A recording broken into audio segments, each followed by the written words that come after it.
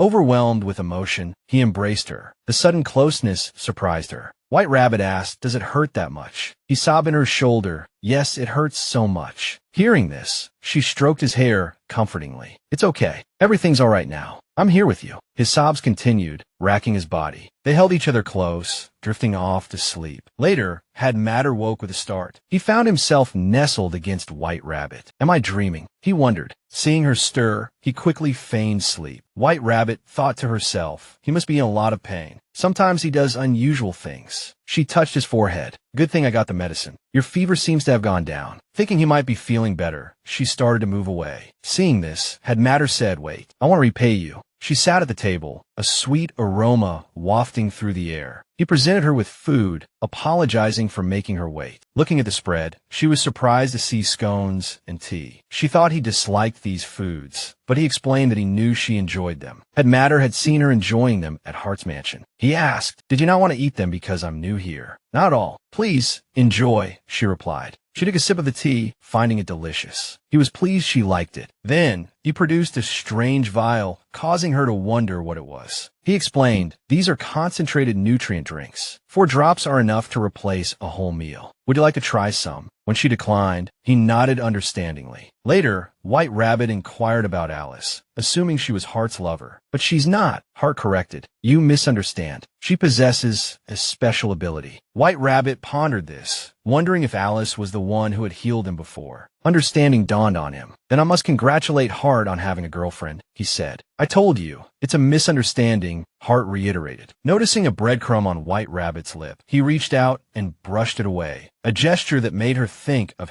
Matter. What was the boy doing now, she wondered. Hart then ate the breadcrumb, causing White Rabbit to blush. Matter, meanwhile, fumed inwardly. The audacity, he thought, to try and push this mysterious woman onto me. Aloud, he said, "The scones are delicious." At the twins' house, they were having lunch, prime, delectable steak. But as one twin put the steak in his mouth, it tasted wrong. He watched as his brother slammed his hand on the table, refusing to eat. "What's wrong?" the other twin asked internally. "Why aren't you eating the steak? Shall I have them prepare something else?" He offered. "I've lost my appetite," his brother replied. "Something different. Something special." He jumped up. "Let's go get something else to eat." Outside, the sky was clear and fresh. Inside a certain house, someone moaned. A woman was being devoured by Dumb. But strangely, instead of feeling satisfied, he felt lacking. Something was missing. "What do you think?" Dumb asked. "Should we find another?" The call went unanswered, which was unusual. Dee was never this quiet during a meal. Dumb found the whole experience unsatisfying. He decided to head back and call for Dee later. Suddenly, he saw White Rabbit standing at the door. "White Rabbit," he asked, puzzled, "what are you doing here?" She explained that she had been passing by and smelled blood. Concerned, she had come to investigate. That Dumb stammered. "Nothing special, just Dee's voice cut through. "Found her. It's her, White Rabbit. She's the one I want to eat." "Let's eat her," Dumb said, advancing towards White Rabbit, who stared at him in bewilderment. "What's wrong?" she asked Dumb, but Dee continued to exert his influence. "Take a bite of this rabbit," he urged, "and you'll be enthralled. Perhaps then this craving will disappear." White Rabbit, exasperated, smacked Dumb on the head hard. "Not this again." She sighed as he yelped in pain, a large bump forming on his head. "At this rate, he won't need a bib," she muttered. "He's drooling everywhere." Just then, someone called her name. The scene shifted to Alice's residence, where she gazed pensively at her surroundings. Turning at the sound of her name, Alice saw Peter, her bodyguard. "What's wrong?" he asked. "You seem down." "Because I'm always cooped up here," she replied, pouting. "If that's the case," Peter suggested, "why not try to relax?" Alice thought to herself that it wasn't so bad, really. Sometimes it was even quite nice. Her wardrobe was filled with beautiful clothes, giving her plenty to think about in terms of what to wear. The amenities were clean and convenient, and the food was luxurious. But Hart rarely visited. He always had the same excuse. "I'm sorry, I have a lot of work today. I'll see you next time." He wouldn't even let her step outside the mansion. Feeling stifled, Peter asked cheerfully, "I understand, but it's for your own good, so I hope you can bear with it a little longer. Can I even go out for a little while?" She asked sadly. "But it's dangerous out there right now, isn't it?" At this, Alice put on her most pathetic expression. "Do you want me to wither away?" She pleaded. "I'm really suffocating in here. Can't I just go out for a few minutes? Please." Even with her begging, he couldn't allow it. "If you're worried," she pressed, "you can come with me." Seeing her adorable expression, he relented. "Just for a little while, all right." He agreed, adding, "Don't leave my side, not even for a second. You're the best," she exclaimed happily. "Remember that." But what goes around comes around. Alice was kidnapped by villains. Peter, helpless to stop them, was pummeled with blows. The red-haired man told him mercilessly, "Tell Bond that Jack has kidnapped his pretty girlfriend. If he wants to save her, he needs to kneel in the square and shout. I'll return Hart's position to Jack." "Understood." He laughed with satisfaction. Alice, however, remained confused. She didn't know who this man was or who Bond was. None of this was in the original story. She hadn't expected any of this to happen. She had just wanted to go out and relax. The story went that, during that time, time, Alice had also been kidnapped by Hart's brother Jack, but thanks to Hart single-handedly raiding the hideout to save her, she had escaped safely. She remembered that it had indeed happened. He stepped forward, stared at Alice, grabbed her hair, and asked, "How old are you?" Amidst the feeling of utter dread, she cried out, 18. What a wonderful age. He lifted Alice's chin. Your body seems quite fit for amusement. She thought, am I going to die? She thought, am I going to die? The Cheshire Cat incident shouldn't have happened. I was lucky White Rabbit showed up that time. But if everything deviates from the original story this time,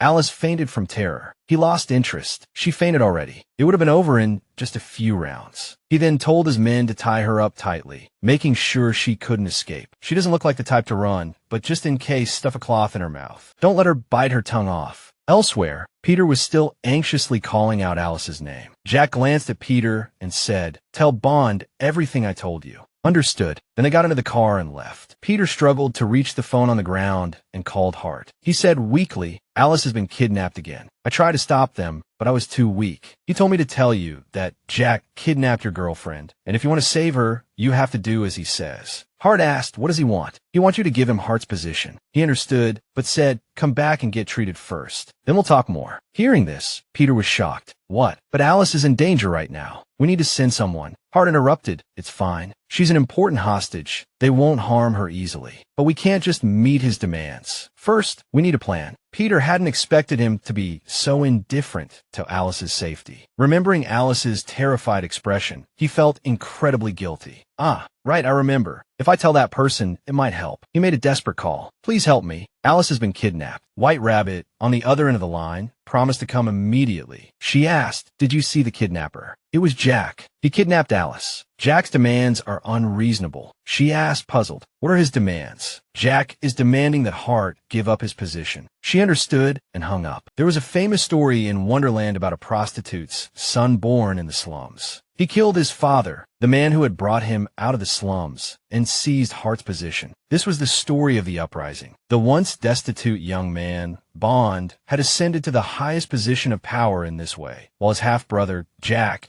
who should have inherited Hart's position, was exiled after barely escaping with his life. Naturally, Jack wanted revenge. He must have felt that everything that should have belonged to him had been taken away. Perhaps this was why he kidnapped Alice. White Rabbit thought Jack's demands were too unreasonable. There must be another true motive. Or in the worst-case scenario, she thought of the twins lying there unconscious. If she left him there, his men would come and take him away. At the base, the henchmen were discussing amongst themselves. Did you see that blonde girl? I heard she's Jack's woman. Have you seen her? Is the rumor true? They continued talking, and Matthew's eyes lit up when he saw the girl. I heard he was eager to see her. I want to see her too, hoping she's still alive. Outside the door, White Rabbit overheard the entire conversation. It seemed Alice was safe. Looking at the people inside, about 2 or 3, she felt it was fewer than expected, which struck her as odd because White Rabbit first encountered Jack a year after arriving in Wonderland. It was the day he rebelled against Hart. He'd mobilized around 40 men to fiercely attack Hart, engaging him in a furious battle. However, he suffered a crushing defeat. Jack lost all his men and barely escaped with his life. But to challenge someone who had already defeated him with even fewer men meant either his subordinates were stronger this time, or he possessed an extraordinary level of confidence. At the very least, she needed to ensure Alice survived until Hart arrived. Suddenly, her phone vibrated with a new message. Hart's message read, I'll be there soon. Don't act alone. Wait for me. White Rabbit remained silent after reading the message, obediently waiting. A short while later, she saw Hart get out of his car. He and his men strode in, an aura of power surrounding them. His face was etched with anger. She approached him and said, You got here faster than I expected. Hearing this, he clenched his jaw in displeasure. Come with me, he ordered. Once they were in a secluded area, White Rabbit asked, What's wrong? Whatever it is. He cut her off before she could finish. Why are you here? Hart roared. Do you have any idea why I'm angry? But I heard Babe say, she began testing the waters. Did he know she'd been asking around about this place? The thought of her barging in so recklessly, without a second thought, infuriated him. Are you worried about me? She interrupted. Hearing this, enraged him further. Is that all you have to say? Damn it. White Rabbit was exasperated. She had never seen Hart this angry. You're a terrible woman, you know that, he told her. She hesitated. Thank you, she replied. But he didn't want her choosing those words. If you'd said you were sorry, no matter what it meant, I would have. He stopped speaking, then ignored her as if nothing had happened. His eyes held a look of sorrow. After a moment, she asked, do you have a plan?